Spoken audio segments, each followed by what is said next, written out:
We are live, I believe, gentlemen. We are live on Monday, August 3rd, 3 p.m. Eastern Time, 12 noon Pacific Time for some of my guests. And it is NBA tip-off here on WagerTalk TV. I'm your host, Steve Merrill, joined as usual by Ski Prophet, Rob Vino, Tony Finn, and our premiere episode with Teddy Covers live from Las Vegas. Great show, guys. We're getting closer, Tony Finn, to the Hollywood Squares format. We had 4 last week. We got 5 today. My math is okay. I think we need 4 more when we get to Hollywood Squares fame. And I think we could probably do it, guys. So we'll have to do it on maybe a Thursday night when there's like 3 games. Although they're not doing the 2-game Thursday nights anymore, I guess, with this whole bubble thing. So anyway, Teddy, you're the new guest. You're a guest of honor today. I'm going to start with you. How have you been doing? I did baseball with you last Friday. Andrew McGinnis just did a great baseball show at 2 p.m. Eastern live every weekday, and then at 3 p.m. Eastern live here on weekdays. We're doing NBA talk now. Teddy, how was your weekend, and what have been your takeaways so far from the restart? My weekend was meh. I had a play in the Bucks yesterday that was no good. Well, it was good with 3 minutes left. It wasn't good at the end, unfortunately. We won on Saturday. So it's, it wasn't nothing to brag about, nothing that the clients hate me for. But in terms of thoughts since the restart, the one thing I've done is I watch games like a hawk. So as we break down the games, we can talk about what we've already seen from these, because when we're relying on information from the bubble, there's only so much we're getting. We're not getting the same type of beat writer info that we would normally get throughout the course of the regular season. So in the instance of we have this limited window here, 8 games, which is now 7 or 6 for all the teams left in the regular season. My approach has been watch everything you can, and the more you watch, the more you learn. That's where I'm finding my info. So we've had nothing but NBA on the TV for the last few days. Steve, how about yourself? Yeah, no, it's a good takeaway about the beat writers, because, I know you and I both, we dig through those local papers for information. Back in the 90s, the NFL preseason was a gold mine doing that. And then, of course, college hoops, it always pays off. But, yeah, the NBA, you could pick up some good stuff about stuff flying under the radar. But, yeah, everything is very concise. It's kind of like handicapping the Super Bowl almost. All that information is either known or unknown. It's really no in between right now. And it's the bubble. And I thought the play's been pretty good. It seems to me, once again, motivation. I bring up the NFL preseason again because motivation is going to be the key to handicapping these games. And now that they have a couple under their belts, which teams will continue to bring it at an A level, which ones will kind of pack it in until the playoffs. Tony Finn, what do you think this weekend? How'd you do overall? Well, I had a pretty good start to the bubble games. Last night, though, I suffered my first loss. I really liked my number and the number they had on the Denver game. Sorry, I'm looking at the first game today. On the Suns and the Mavericks I liked the 135. I had the number higher than that, and I went into the fourth quarter needing 52 points to push, and they scored. They only scored. Obviously, they didn't score 52 points. They scored under 50, and in the final, I think minute and a half, there was 2 or 4 points scored. It was. It's one of those that happens. Typically, you guys, if we go into a game or if we're at the end of a game and we need 2 points with a minute and a half to go, and there's some margin, not a huge margin, but enough margin, in this situation was a 4-point margin, that teams you're hoping they don't make the shot, because they make the shot, they're only down by 2, then they're probably not going to foul. They make the shot. Things happen, and it slides in under. It's I'd hate to give you the stats on that. It's something that doesn't happen very often. Other than that, much like Teddy, it was a pretty blah weekend. I think I leveled out perfect level. I think 3-3 for the weekend, which is disappointing in my world. So we had to live with that. Yeah, and I'm 3-1 in the restart, and I'm disappointed because I had that one loss, or it really could have been a push. But the loss yesterday, because I'm honest, I put it out at 4.5, was the Celtics, who were up by 19 at halftime. Yeah. And they win by 4. And the line was actually 4 in many locations. So I really could say I'm 3-0-1, but I'm going to say 3-1 because I used the consensus line early in the morning when I put it out at 4.5. But yeah, tough one there because, and that's what we talk about. Big lead, motivation, a little bit of a letdown there. They still got the win. Rob Vino, how'd you do this weekend? What are your early takeaways from the bubble? Yeah, a couple of things. I'm 2-1 so far in the restart. Steve, you get beat yesterday by a absolute miserable referee call on that backcourt, which is not reviewable. Boston has the cover in hand at that point in time, and they're likely to go to the free throw line if they can just hang on to the ball. And, of course, backcourt, which wasn't really backcourt, hurts the Celtics there. Yesterday, I had my first loss. I liked Memphis. Memphis was never in the game. San Antonio wired them start to finish. So we'll chalk that one up to a loss. Couple of things. Hollywood Squares, Steve, if we could bring back Charlie Weaver and Rose Marie, we'd have Hollywood Squares. And if you guys need beat writers, man, Tony Finn knows every beat writer in the bubble. Well, just call his ass up. They don't all like me though. That's the problem. I know them all, and I've emailed them all.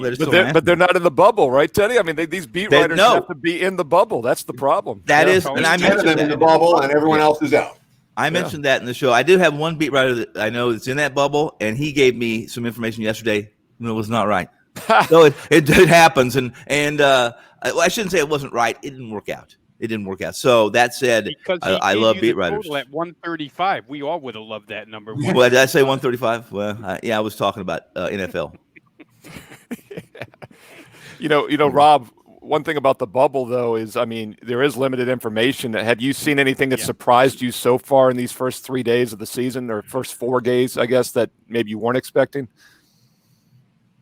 Yeah, I mean, I came on here for the better part of 6 weeks and, planted the flag to fade San Antonio. And, of course, San Antonio comes up 2-0 in their first 2 games. So, maybe we'll go after them again tonight with the Philadelphia 76ers. But, not that much, Steve. I mean, these teams are playing to form. And I don't see a heck of a lot of difference than what we saw heading into the coronavirus shutdown. So I think as they continue to play, they'll get a little more cohesive, and we'll see what happens. I mean, in that Philadelphia game the other night, Shake Milton just gets taken right out of the game, right, because he was so ineffective. We'll see if he can bounce back a little bit tonight. He and Joel Embiid, little confrontation on the sidelines. That's big talk here in Southeast Philadelphia this morning. Yeah, and by the way, we'll get to the best bets that we all have tonight and what's available on WagerTalk. I want to remind the viewers, though, it is $9 Monday, so it's pretty simple. If you go to any of our pages right now on WagerTalk.com, you're going to get best bets that are at least $25 or more, normally for $9. So it is a fantastic day. It's basically a 2.5, almost a 3-for-1 special. There's 5 of us here. You could basically get all 5 of our best bets tonight for the price of maybe 1 or 2 normally. So it's a great day to load up and make some serious money for the entire week ahead. WagerTalk.com, $9 Monday. Nothing else needs to be said on that promo. It's pretty straightforward. Ski Profit, how'd you do this weekend? What were your takeaways from the bubble?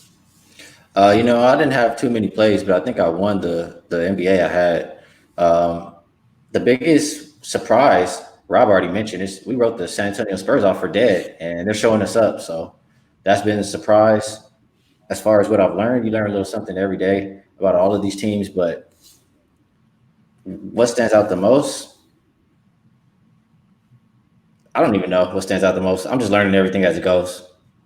Yeah, I mean, I think the games have pretty much played like normal regular season games. Tony, you touched on Friday's show after the 2 near-miss wins with 3 buzzers on, Thursday night. Both teams took 3s to win, ended up losing outright. You mentioned teams maybe don't want to go to overtime as much. We have seen some overtime since then. But once again, my personal takeaway is that these guys are playing with big-time energy. They've been off for a few months. Will that continue the next week or two? They've all got 1 or 2 games under their belt. They got 6 more to go. Most of these teams are locked in for the most part where they're going to be in the playoffs. There's no home court advantage. Seeding really doesn't matter other than who you want to play maybe. So I think over the next week or so, we're going to really have to start looking at a day-by-day basis on motivation. And once again, I reference the NFL preseason. It reminds me a lot of handicapping that. Teddy, what are your thoughts on that? Do you think things will change going forward? Yeah, I'm going to disagree with you, Steve, because if I'm looking at the number one factor for who I want my money on, I don't want to talk about next week, but let's talk about right now. It's not about motivation, it's about defense. All right. We've seen a very clear dichotomy between teams that are playing NBA playoff caliber defense in the fourth quarter and the teams that aren't. Some teams worked on defense a lot in the bubble. Others clearly haven't worked on it at all. And sure, you saw a handful of lack of effort. Certainly the Sacramento Kings stood out as being a team that just didn't show up. where there's an effort issue. But that also comes with their defensive acumen. They're a bad defensive team, and they faced an opponent that was making shots, and it got very ugly very quickly for the Kings yesterday, much like it did the Pelicans the day before. But the type of teams that are getting beaten, we're talking about right sides. There haven't been that many right sides. The right side so far in the bubble have been betting on the teams that play defense against the teams that don't play defense. So those are the matchups that I'm highlighting far more than any motivational questions. I want a team that can get stops. Well, what's interesting about that, Teddy, is first of all, I agree. I think the motivation, I'm saying looking forward, I think it's going to be a different handicap next week than this first week. But you can make an argument that defense is mostly about motivation, so that is important because teams, that don't care, play that playground style. And we brought up the Spurs. I had a best bet winner Friday on the over in that Kings game. I actually used the Kings over as a free play yesterday on WagerTalk. So the good news is I cashed that free play, even though I got kind of screwed on the Celtics. But yeah, I think motivation and defense actually go hand in hand, so it's a good point. And defense, wins championships. We hear that all the time, but that once again is because playoff basketball, more intensity. What do you think? But so I agree wholeheartedly with that motivation and defense do go hand in hand. But in this unique situation, okay, where there is legitimately no home court advantage for the team in the playoffs. So you would say, all right, well, they're playing for seeding. They're playing for home court edge. There's no difference if you're the 2 seed or the 7 seed in either conference. There really isn't, So when it comes to, and you read it, as I'm reading the coach's quote, there isn't a coach out there that's saying, well, we're playing a win today. We're playing a win. Everyone's saying this is a process. We want to get better. And I'm not seeing a lot other than the teams that are fighting for playoff positioning, the teams that are fighting for that last spot, the 8, 9, 10 seeds, particularly in the West. Those might be your motivating bet on teams. Everyone else is kind of in the same, they're basically in the same boat together where there's not a lot to be gained for any team. I'm the 6th seed. All right, we're good. Let's try to move up to the 3. What difference does it make? Doesn't make any difference. So I think the motivation for all of the teams that are already in the playoffs is nothing to do with winning games. It's let's get better. The motivation for the teams that are fighting for seeds are let's win games. And I think there is a legit cleave, a legit dichotomy, to use a word that Rob Vino loves so much, but between the teams that are fighting to make it, who are fighting, and the teams that are, we're in now, we're trying to get better. Well, yeah, my point, though, is that I think teams like the Lakers and Bucks, they want to come out strong after the layoff. I'm just saying, will we see that in game 6, 7 next week? My gut feeling is they're going to get smart at some point and start to kind of pull guys' minutes back heading into the playoffs.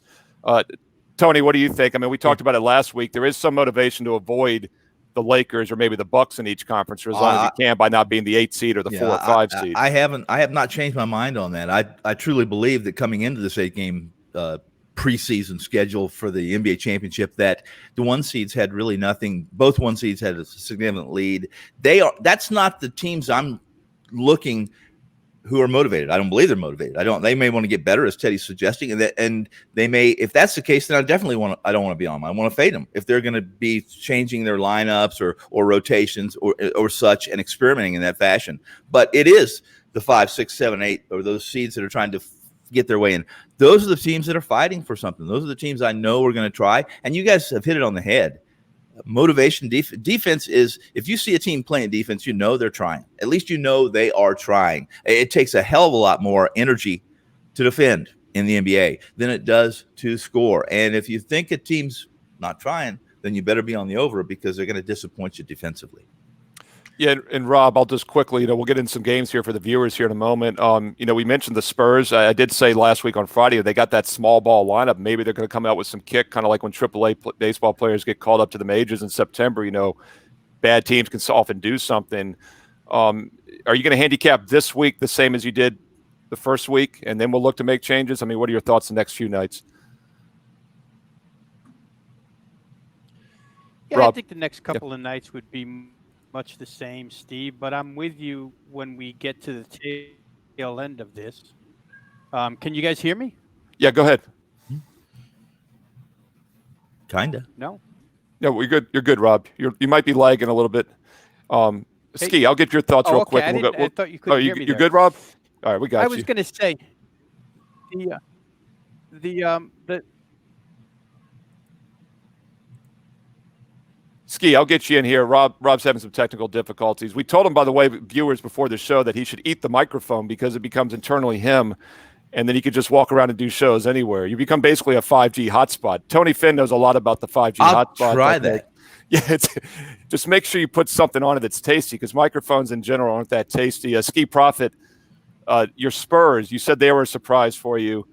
Do you see that continuing? Do you think that'll wear off? Do we just look to maybe play the over in their games is what I'm thinking. Yeah, the over has been very good in Spurs games. Probably will be good today because neither team plays defense. But, I did think of the one thing that kind of stood out the most, and it's going to be, for this stretch of games that we're playing before the playoffs, Rockets are catching people off guard, or not off guard, but it's hard to not maybe game plan, or just hard to play that style of basketball if you're tired.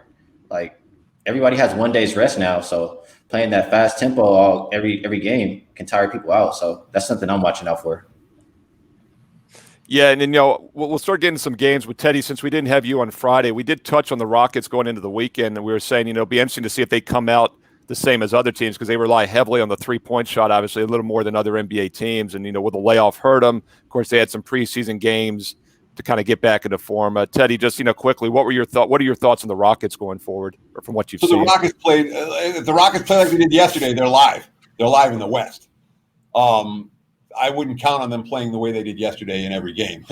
However, they were out rebounded by 29 in that contest. And they shot 40% from the floor, and they were able to win because that's how many 3-pointers they got up. All right. And when you have PJ Tucker and Robert Covington and Daniel House Jr. and James Harden and Jeff Green and Ben McLemore all hitting 3 threes or more, you're not going to be Houston on a night where all those guys are hitting threes. The thing that stood out to me about the Rockets, perhaps more than anything else, in the game against the Bucks yesterday, and we saw the same thing in the opener against Dallas. I really thought, Houston, that all their key players played major minutes in the game against the Mavs. They were all 40-plus. I thought they might be a step or two slow on the defensive end playing on Sunday, and they weren't. For the way they beat Dallas in the first game and the way they beat Milwaukee in the second game was exactly the same. They brought it on the defensive end in the back half of the fourth quarter. It wasn't 48 minutes of good defense, but it was 6 minutes of good defense, and that was enough for the Rockets yesterday. It was enough for them to beat Dallas over the weekend. And if they are capable of playing defense at that level in the postseason, maybe Houston's a sleeper in the West. Yeah, and they definitely have some motivation. They've gone 2-0. Denver's 0-1, so now they're just one game behind Denver for the third seed, which would avoid the Lakers until the conference finals, which, I do think that's somewhat important. We'll see how that plays out, that we got another couple weeks. All right, guys, we're going to get in some games here. There is one game in progress, by the way, for all of our live viewers. We've got a couple hundred of them right now. Raptors are up by 10, 70-60, about halfway through the third quarter. Toronto, of course, coming off the big upset win over the Lakers this past Saturday. That was my best bet, my first official best bet to start August at WagerTalk.com. Once again, they were up 13-0 in that game. Then they were losing by 3 at the half. So I was like, this is great. This is going to be fun. And then, of course, the Celtic game was similar yesterday, and I got bid on that one. But Raptors are up by 10 right now. Does anybody have a live in-game, or anybody watching this game as far as an in-game betting opportunity? If not, we'll get to some others. I'm looking at Toronto 7.5, 203.5. Anybody speak now or forever hold your peace? Anybody got any quick thoughts on this one, even though it's a live game?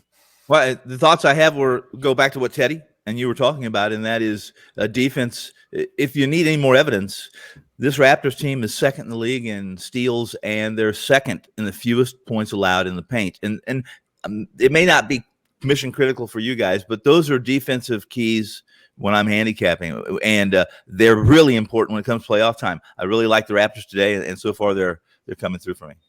Yeah, and by the way, that Laker game, I was watching it closely, of course, because I was involved Saturday. I believe the announcer at least said, I wasn't aware of this, that the Raptors and Lakers were first and second in the league in transition baskets offensively all year. So that's where the totals get tricky with Toronto. They're such a good defensive team, yet they can score on the breakouts too. It makes it kind of tricky to handicap them from an over-under perspective.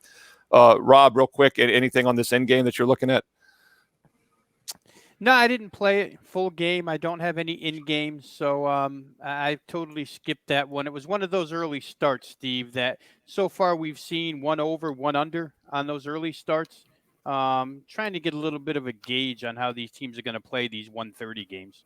Yeah, of course, we had Eastern that time, Magic game in progress with, what was it, Friday when we were doing the show, guys, and Orlando was down pretty substantial after the first quarter as an 8-point favorite, and then they were covering by halftime and ended up by as much as 20, I think, at one point before winning by only 10. They made it close. Ski, anything on this in game right now between Raptors and Heat? I like to be watching it, but I mean, just from hearing Teddy say those numbers, 203 kind of sounds like maybe they'll make it. I'm looking at the score. Yeah, right now they're at 143 points with 2.5 minutes to go in the third. So, yeah, it's been a very high scoring third quarter, actually. And Rob, to your point, they put up 40 points in the first, 52 in the second, and they've already got 51 with 2.5 minutes to go still in the third. So every quarter has been higher scoring as this game goes on this early 1:30 Eastern start today. So something to keep an eye on.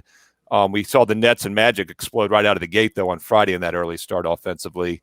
Guys, let's get in some games here. Teddy, I'll start with you. We got a couple games that start in about 40 minutes. So for all the live viewers, once again, I mean, boy, does it pay to watch this show live. We're talking about an in-game live game, and we have two more games that start in about 40 minutes. So 3 o'clock Eastern. We do that show for a reason, 3 o'clock Eastern every weekday, because we do get a lot of these 4 o'clock Eastern games. The first one on the rotation, Teddy, Indiana Pacers, Washington Wizards. Wizards are the only team that's outside of the playoffs looking in the East. Pacers are a team a lot of people thought maybe weren't going to be that motivated for the new season here. Yet Indiana is now an 8.5 point, even a 9-point favorite in some spots. Totals around 228.5. What do you think Teddy covers? So I mean, so far since the restart, there's been a grand total of, is it one team that's won but failed to cover? I forget if it's one or two. Well, I mean, my Celtics were one of them technically yesterday, so I know they pushed. But they pushed against the closer. Right. Yeah, but the bottom line is, so far since the restart, it's just pick the winner. Good. If you pick the winner, they're covering point spreads. Right. My thought process on Washington coming into the restart was this team is playing hard. There's continuity under Scotty Brooks. They have no star power. They're going to be completely overlooked by everyone, and you might be able to make money with them.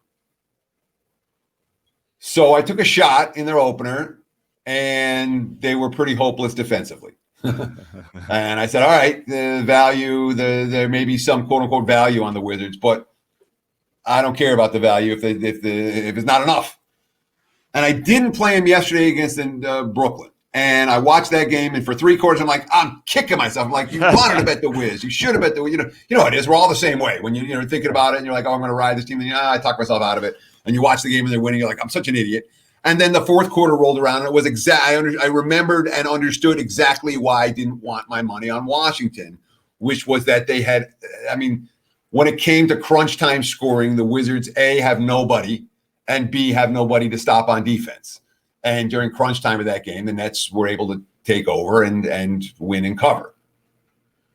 So now Washington's a big dog today, and this is, I've talked myself out of, or I shouldn't say talk myself. I've watched enough Wizards now that I'm not saying that, this is not a team that, there's this hidden value with Washington. They're not. They stink. They're the worst team in the bubble. And my power ratings now show that. But Indiana's not a team. This is not a spot I'm laying 8.5, 9 with the Pacers today. Not even maybe. The Pacers coming off this huge performance with TJ Warren. They got a nice 6-point win. They rallied from 10 down in the fourth quarter to beat Philly. They win here by 6. They're happy. I thought the price is a little bit. I don't want the dog, and the price is too high for the favorite. Lean over, but it's not even that strong of a lean, just because I know the Wiz can't play defense, but I'm not sure Indiana's going to shoot the lights out the way they did, like they did the other night. So clear pass for me. Yeah, Teddy, I mean, the Wizards, as you said, they've lost their first 2 games. They have no chance now. You just wonder at what point do they not give a damn anymore? And they're coming off a blown lead going into the fourth quarter yesterday, as you said. So buyer beware with them. But the problem for me is that the Pacers were kind of a team I was looking to maybe play against coming into this. I wasn't sure they'd be that focused. So if we're right and neither team has a lot of motivation, the over would make sense for that reason. But it is a pretty high total at 228.5. Tony Finn, what are your thoughts on Pacers Wizards this afternoon? First off, I would probably clap my hands and applaud both of you and what you've said in this game. First off, if Victor and Oladipo and Sabonis and Brogdon they're not healthy. In fact, it doesn't look like Victor's going to play. How do you lay a touchdown and a hook on a game, even against the Wizards, against anybody, without those three guys? If Sabonis, Oladipo, and Brogdon don't play, and I'm not saying they're not, I'm saying that they're all on the injury list and they're all questionable or worse, doubtful for Oladipo. How do you play over in this game either? With that information, the fact there's no Wall, no Beal, no Bertrands, et cetera, we have D-League basketball today, and I'm going to play under, and I'm going to take the points if I'm in. Yeah, and once again, I always tell viewers, and I tell everybody year after year, the one edge you have as a sports bettor is that you don't have to play every game, and the odds makers have to put a number up on every game, and that's where you find your edges long-term, is picking your spots. And look, we're going to give you guys some free picks on this show. We're going to tell you about our best bets on WagerTalk.com, but we're also going to tell you when we don't like a game, and I think that's kind of how at least Teddy, Tony, and I are feeling so far in this one. I personally am not playing this game, but there's still some great information out there for people doing their own handicapping, and that's why this show is fantastic. And Rob Vino, I want to get your thoughts on Pacers Wizards if you see any angle here. Yeah, I think that we're going to play. I'd probably be on over, Steve. A couple of reasons here. Indiana talked about how they were going to have to play faster because of the loss of Sabonis and the small lineup. The other night that happened. Against Philadelphia in that game, guys, there were 188 field goal attempts. That's the second most in any game so far, not counting overtime games. Last night's Dallas-Phoenix game, they put up 192 shots. But for Indiana to be in a game where they shoot the ball combined with their opponents 188 times, you could just see by watching that game, TJ Warren was coming across half court, catching a pass as a trailer and pulling up and shooting threes. And it's not necessarily Nate McMillan style basketball, but it's bred out of necessity here because of the size disadvantage. So against Washington, you can visualize this becoming somewhat of a playground style game, as you referred to these types of games on Friday, Steve. If you take Brogdon out of the lineup, and if you Brogdon's been upgraded to probable. Out to, there's zero. He has been upgraded, yes.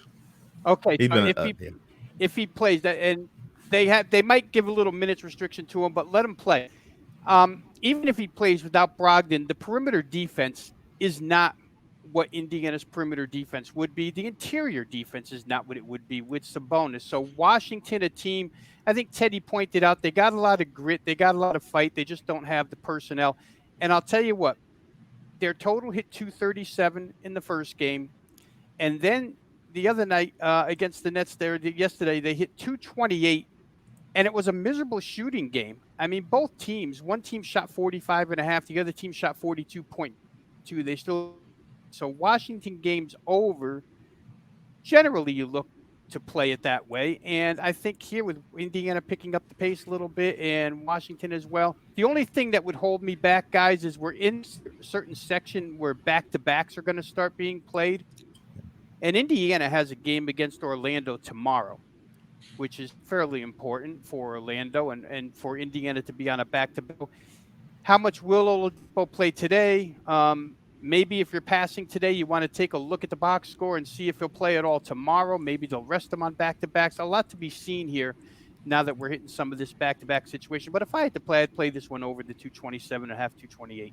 Yeah, I mean, keep an eye on the in-game, too. If you think Indiana might start sitting guys, that's a situation where you might want to be keeping an eye on the in-game second-half information. Ski, we'll close it up real quick here, and then I'll let you hit the other daytime game as well. I've got you. By the way, Rob, you said the most field goal attempts this season came in that game last night between Dallas and Phoenix, and it still went under the total by 3 points. 235 was the total. It landed on 232. Let's not talk about that. So what did you have in that one? You had the other side, I would assume, the over, Tony. I had the over. Yeah. It was a winner. I was ready to. Yeah. Yeah. If you tell me you're going to have the most field goal attempts of the season, I probably am loading up pretty heavy in the over most of the time. Yeah.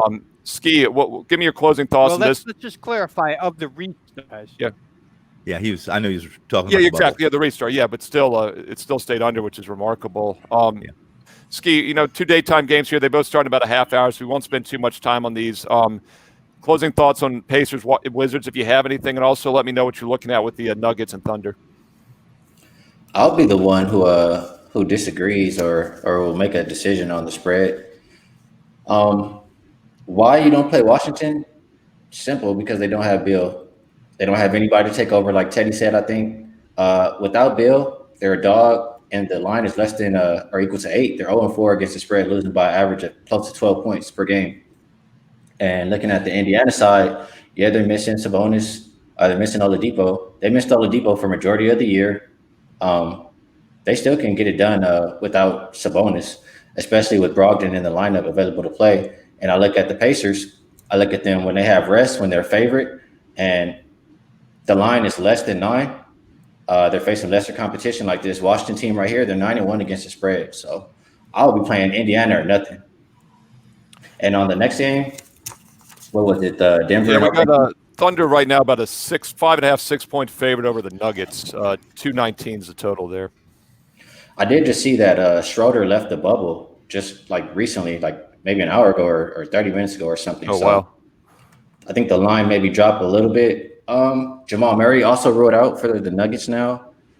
You know, before the Schroeder news, I would think it would be all OKC, but yeah, it's gone from a 6.5 ski to 5.5 in the last couple of hours. It actually opened 4.5, went up to 6.5, and now it's down to 5.5. So yeah, it's been jumping around, and that's probably the reason why. Yeah, it's very tough to back this Denver team without the 3 guards, the 3 starting guards. I do want Schroeder for OKC. I'll just say I'll go under. Without Schroeder, without Jamal Murray, it seems like a lot of points missing. Those are 2 point guards who are going to set up the offense. Maybe the offense has struggled a little bit more today, so I'll probably lean towards under the total in that game. Yeah, and the money moves agreeing with you. It's gone from 220 down to 219.5, and I'm even seeing some 219s. So it does look like that line's dropping as well, and probably for the reason you mentioned. Rob, 30 seconds. Just give me some quick thoughts on this, and we'll get to some night games. Yeah, had a free play on this. I know Teddy and you, Steve, were both talking about teams that want to play defense. No defense was more evident than Oklahoma City's defense in their first game. Quinn Snyder had a bunch of quotes complimenting Oklahoma City and their aggressiveness, and at the same time, you know, downgrading the play of his team. He thought they could have been more aggressive. But OKC, led by Chris Paul, one of Tony's favorites, they came out wanting to play defense, and with Denver so shorthanded in the backcourt, once again, guys, even if Jamal Murray plays, you have to expect a minute limitation here for him. I don't see this game. You know, this thing got to 220 when I wrote up the free play, and I don't see this thing getting up to 220. So I'll stick by that. I'll play under. Sounds good. Tony Finn, what are you thinking of this other daytime game here, Nuggets Thunder? Well, quickly, the primary point, not that the Thunder are any offensive juggernaut, they're not that efficient, really. If you look at their offensive efficiency, their percentage beyond the arc, but I think that this is a team, the Thunder they win and lose from their backcourt. They're the 3 backcourt players, and without the backcourt for Denver, you have to give OKC the advantage here. But again, Adams got schooled by this team and by in the paint when they played this year. I lean to the under. Simply, there's a lot of question marks, much like the Indiana-Washington game, that I have at least criteria I need to make decisions, but I would lean towards the under in this game. So, Teddy, I've got some under leans so far in this daytime one. What do you think between Nuggets, Thunder? 219 is the current total. From a total standpoint, I'm not looking to play. I could only play this game under. OKC playing defense. Schroeder out, obviously, for the Thunder as their pacemaker off the bench, and Murray, Barton, and Harris. None of them are going to play today for Denver. But there's 2 quotes here that I have to give because they're both meaningful. One is Mike Malone prior to the game against the Heat. Yeah. Quote: "Right now, to be honest, I'm not concerned about our seeding. Number one concern is health. That continues to be a huge concern for me, a huge point of emphasis. Can we find a way to get healthy come August 17th when the postseason begins?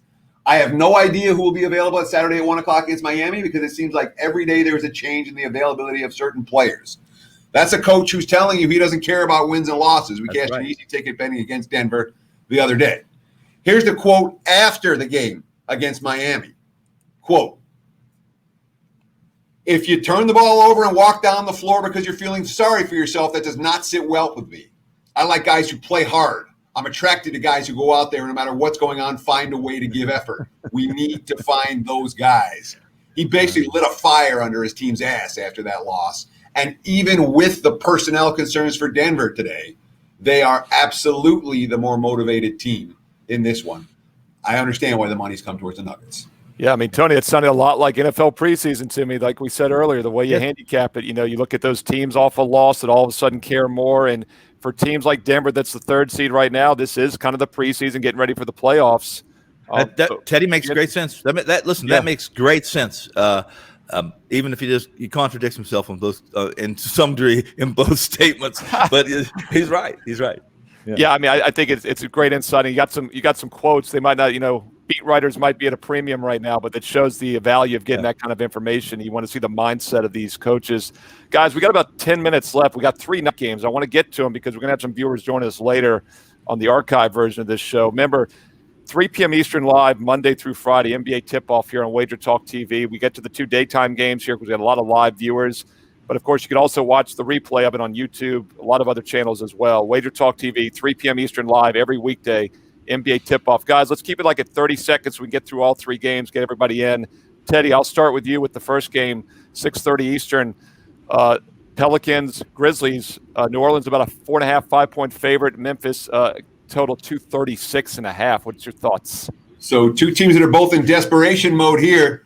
If you read the quotes, and I'm not going to read them because we're short on time. If you read the quotes out of Memphis after yesterday's loss, that's a hungry team today. And this point spread is a good notch or 2 higher than my power ratings say that it should be. Lean Memphis. I use Memphis as the free play today at WagerTalk and Sportsmemo.com. Nice. And I have a feeling maybe you've got your quotes in your analysis over there so people can see them, right, at WagerTalk.com. Teddy likes the dog here, line value and motivation. Tony Finn, what do you think? I agree. Listen, I don't trust Alvin Gentry. Never have really, unless I'm wanting a team that's not going to play defense. And in this game, Memphis has not looked good. They've not looked good. However, they're the team that has a lot more to play for than the Pelicans. I'll argue with it till it gets dark. And I agree. I'll take the dog here. I'll take Memphis. Yeah, right now Memphis 3.5 games ahead of the Pelicans for that 8th seed. So they still have plenty to play for, obviously. Rob Vina, what do you think? Yeah, back-to-backs for Memphis, possibly motivated. You know what's crazy to me, Steve, is that they've been out-rebounded both games. Not so much, they get out-rebounded by Portland in overtime, and Portland has Nurkic and Collins back. But then again, as I pointed out last week, they have Jackson Jr. and Brandon Clark back as their 2 bigs. So to be out-rebounded by the Spurs last night, a small team, was disappointing to me. We'll see if they bounce back here. The total climbed a little bit early this afternoon, but this could be a game where these 2 teams dig in defensively in the 4th quarter because it's probably the most meaningful game of the restart so far. Yeah, total's been jumping around. There was some 237s, 236, 236.5. It's been going back and forth over the last day or so. Ski Profit, we'll finish up this game with you. What do you think? Pelicans 5-point favorite over the Grizzlies.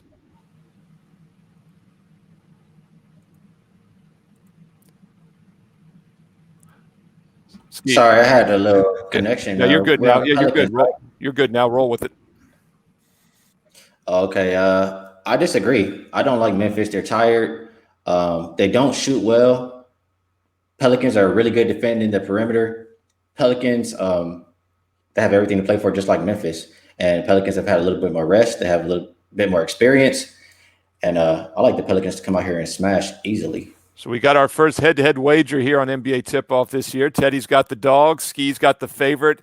We're a little short on time with 2 more games here, so I won't let you guys argue back and forth. But Tony's holding the wager right there. Right here. He's holding the wager bump between how many points you giving me, brother? You know what? What? What is it at right now? I'll take the 10. Thank you. Whew. No, go ahead. He doubled the point spread. It's around 5. I think 5's pretty much the consensus right now. I usually give Tony a little extra. I'll give him 6. Oh, my goodness. That's sweet of you. I like you today. And Memphis scores most of their points in the paint, so they're going to have no problem tonight against the Pelicans. Teddy's wondering how he can jump in on this action, getting the extra point for 3. Even money, no juice, and a bonus point. I mean, where can we find this Ski Profit Sportsbook? Hey, Tony gives me some love too on the other side. So I do. Yeah. Oh, yeah. I love him. Especially on payday. All right, so we got Teddy has his free play in documented right now at WagerTalk.com on Memphis +5. Tony has Memphis +6 even money. We all are trying to get on that action, and Ski's got New Orleans -6 even money. So he's definitely laying it out there with the bad line and the lack of juice. But we'll see how this turns out, guys. We'll talk about it tomorrow, 3 p.m. Eastern live here on Tuesday. Let's get to the next game, guys. We got a few minutes left, so we'll go through quickly. Teddy, you touched on this one already. I believe one of you touched on it. I think it was you, Teddy. Sixers -7 over the Spurs. I mean, a bunch of us actually have touched on the Spurs. Do they keep it going tonight? So the quotes out of San Antonio are bet on, bet on, bet on. Yeah. I mean, positive quotes off of the first win, positive quotes off of yesterday's win. And we are talking about a franchise that's been to the postseason 22 consecutive years. And now, after winning the first 2 games, they control their own destiny. The Spurs are in the 9 spot today. Wow. Yeah. Okay. Yeah. They control their own destiny. So I'm not in a rush to bet against San Antonio. The question is from Philadelphia, this Shake Milton experience that did not look particularly good in their debut. And again, the Sixers led that game by 10 in the fourth quarter before really getting blown off the floor down the stretch. Potential bounce back spot, but I'm not convinced their opponent's going to be easy to beat. I love that. Control their own destiny. I didn't even see that coming, but you're exactly right, Teddy. I mean, the 2-0 start, Memphis is 0-2. It's definitely been a turn of fortunes, and it just shows. We talked about it Friday, Tony. Spurs had nothing to play for. They're going small ball. Popovich is more interested in running for office than he is for coaching. But so far it's been working. What do you think? Well, there's a conundrum. I mean, we can talk all we want about teams that don't care, and they're going to go to the court if they don't care. And I'm playing against them. Well, sometimes teams that don't care play a lot looser. They play a lot better. And I'm not certain that Marcus Aldridge during this year when he was playing isn't done. Listen, he was slow. He looked slow. He's not the same player he was last year. Definitely not a half decade ago. And the Spurs are playing loose, efficient, and they're going to be a tough out. Teddy's right. Now at this point in time, I'm going to run like a scared girl from this team from here on out until we get to the real deal. That's and Rob, Vino, let's keep in mind who have they beaten here? What was it? Grizzlies and Kings? Is that who San Antonio's played so far? So, it hasn't been exactly Class A competition, but what are your thoughts? You mentioned the Spurs being a surprise to you at the top of the show. Quickly, what are your thoughts on this game in particular? Yeah, well, the counter to all the externals is the fundamentals, right, Steve? This is a nightmare matchup for San Antonio. So little against so big. I think Philly had 52 rebounds the night. You had Rudy Gay playing the 5 against Sacramento, and to see him on Joel Embiid. The problem with Philadelphia, guys, is real simple. Don't bring it for 8 minutes. The other night in that game against Indiana, to start the third quarter, they held the Pacers to 5 points in the first 9 minutes of the third quarter and then gave up 15 in the last 3. When they want to put their minds to it, they can be an outstanding defensive team. If they put their minds to it tonight against San Antonio, they'll blow them out. But you always have to ask yourself, when is Philly interested and when are they not? Yeah, it's an interesting setup, Ski, because you've got the Spurs off back-to-back straight-up dog wins. You've got the Sixers off an outright favorite loss. One thing I mentioned about the Sixers, I believe last week on Thursday on our first show, is I said, the road records for teams will be interesting to look at because there's no home court advantage anymore. And the one that jumped out to me was the Sixers, 29-2 at home this year, 10-24 on the road. They're now 10-25 on the road. Kind of makes some sense, though, because they are a young team. Ski, do you give any thought to that, and what are your thoughts on this game in particular? I think San Antonio will be a little fatigued. If you like San Antonio, I think you take them early, first quarter or first half. And I think in that second half, you may see Philly start to run away with it. So that's my opinion on the game. San Antonio early, first quarter, first half, and Philly for the full game. Yeah, and so keep an eye on the in-game wagering. We talk about that, guys, all the time. It's one of the great things about modern sports betting is that you can wait until you see how teams come out and play, and you can also hedge. You can do a lot of things with that in-game wagering. We got one game left, guy. Got a few minutes left. WagerTalk.com viewers, $9 Monday. It's very simple. You're saving about 60% off the normal rate. Most games are $25 or more, sometimes even $40. There's some 5%ers up there which are normally $40. You get those for $9. You get everything for $9. WagerTalk.com, WagerTalk.com, $9 Monday for all of us is ready right now. Final game, Teddy. Let's take a quick look at it. We've got the Lakers and Jazz. Lakers, of course, big win against the Clippers to start the season. I played against them Saturday with the Raptors, an outright underdog winner. Lakers pretty much locked into the one since the restart has begun. Do you think they bring it tonight off the loss? They're currently about a 6.5 point favorite over the Jazz. Well, the theory is a good team off a loss. Right. And that's the theory. But this is not a finished product for the Lakers. Remember, they have remade their backcourt completely since prior to the restart. So there will be growing pains for the Lakers over the course of the next couple of weeks, which may make this game a little bit more important coming off that loss. Utah's brought it defensively in both games. Their offense has been real dicey thus far. I haven't been impressed with the offensive flow at any point this season. I thought, and Conley looked so good in the scrimmages, and then back in the regular season, I haven't seen him playing at the level that I thought he would. Not a game I'm involved with. Yeah, Tony, going back to that home road record thing, I mentioned last week that the two teams I think in the regular season really benefit from home court as much as anyone are the Nuggets and Jazz with that altitude edge. So we talked about Denver, losing outright in that first game, 25-9 at home, just 18-14 now on the road. Jazz surprisingly have been a pretty good road team. They were 21-10, 21-14 away. So they have the same amount of wins on the road this year. Yeah. What are your thoughts of this game, Lakers Jazz tonight? I believe that coming into this bubble that the Jazz were going to play differently than without Bogdanovich. I thought that Quinn Snyder would say, listen, we're going to have to pick up the pace. This isn't a team that plays at tempo. For the most part, they want to play defensively, and they've been good defensively. They couldn't get over the total against the Pelicans in that game. They held the Pelicans to 17 fourth quarter points in that contest. I've like you guys said, I think the Lakers are growing as well. When LeBron's not on the court, they don't have, and no Rondo. Well, even when Rondo was in the game, they didn't have anybody that could handle the ball. When the Lakers don't have LeBron on the court, they are stagnant offensively. Anthony Davis can't play in the paint and point guard. Mr. Ski Prophet. You know what? I'm not on this game. I'm not going to be on this game, but if I was, I would be on Utah on the points.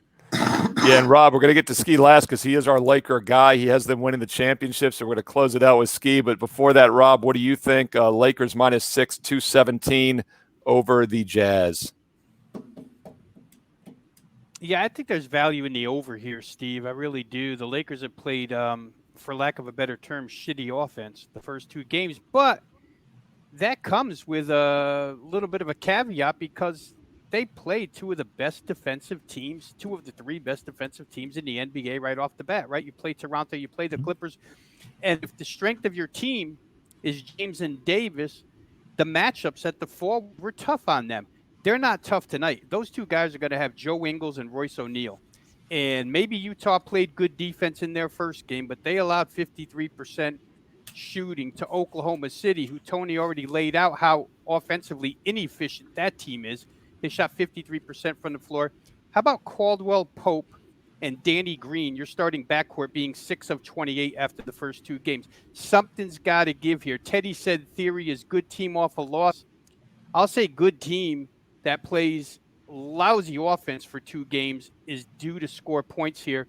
And to Tony's point, Quinn Snyder reiterated after that OKC game that he wants to play fast. He was disappointed with his team for sticking to the ball or having the ball stick and not getting shots up quickly. So I think Utah's going to run a little bit tonight. They don't want to play the Lakers' half-court defense.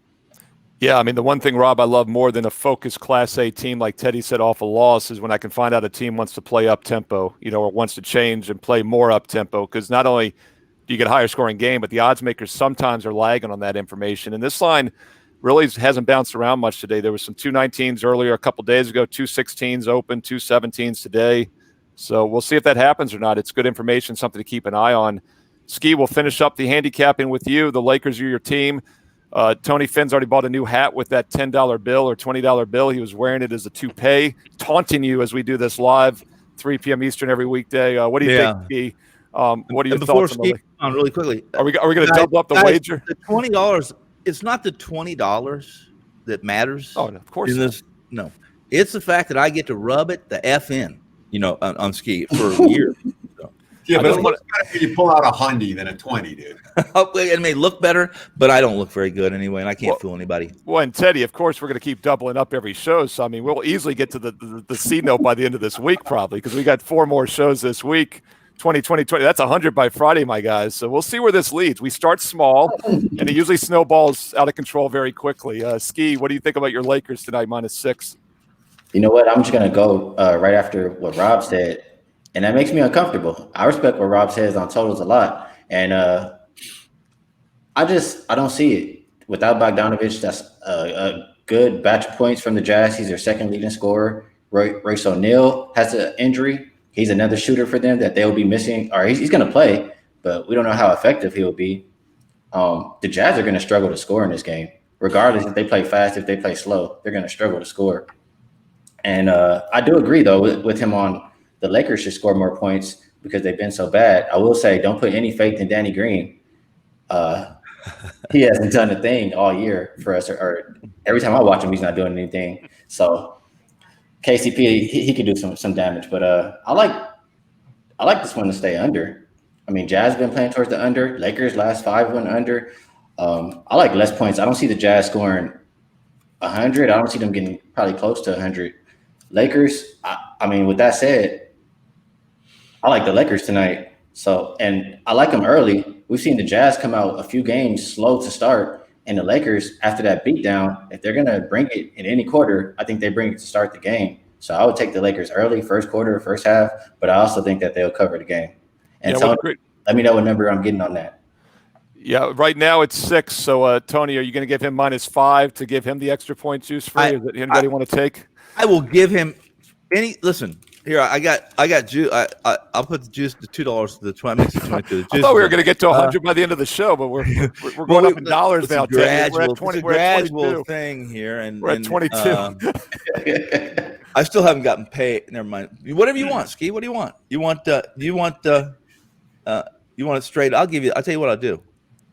I'll be generous. I'll give you the Lakers in this game, and I'll give it to you straight, just a straight bet, because it doesn't matter. As Teddy said, whoever wins covers. So it's not that if the Jazz are going to win or cover this game, I think they're going to win it. So I'll take the Jazz straight up if you want to take the Lakers. Ski, I assume you want pick 'em even money. See, I knew it would be somewhere. Giving them that extra point, I get extra 5 points now. So I got to give you 5. Yeah, extra 5.5. Yeah, you got basically 5.5 because you got the Lakers -0.5. Even. Yeah, right. Yeah, this is a good deal. And by the way, these are all even money bets, so it's perfectly legal. We're not. This is just, no juice, so it's legal, right, Teddy? It's a betting. Everything is legal almost. You're allowed to bet with anyone. And this is the future of sports betting, by the way, the exchanges. I just didn't think it was going to happen today live on NBA Tip-Off on WagerTalk TV. But so we got 2 plays between Tony and Ski. We got 1 between Ski and Teddy. We got a lot of action tonight, guys. And we're going to do this again tomorrow, same time, 3 p.m. Eastern, Tuesday, WagerTalk TV, NBA Tip-Off. We're gonna jet, guys. Great analysis. WagerTalk.com, $9 Monday. It's that simple. Get all of our best bets for tonight: baseball, basketball, hockey, cockroach racing, whatever else Tony Finn has up there. Yes. $9, WagerTalk.com. And we'll be back tomorrow, same time, 3 p.m. Eastern, live here on WagerTalk TV for NBA Tip-Off. Thanks, guys. Great show. We'll talk to you tomorrow. This Raptors game looks good.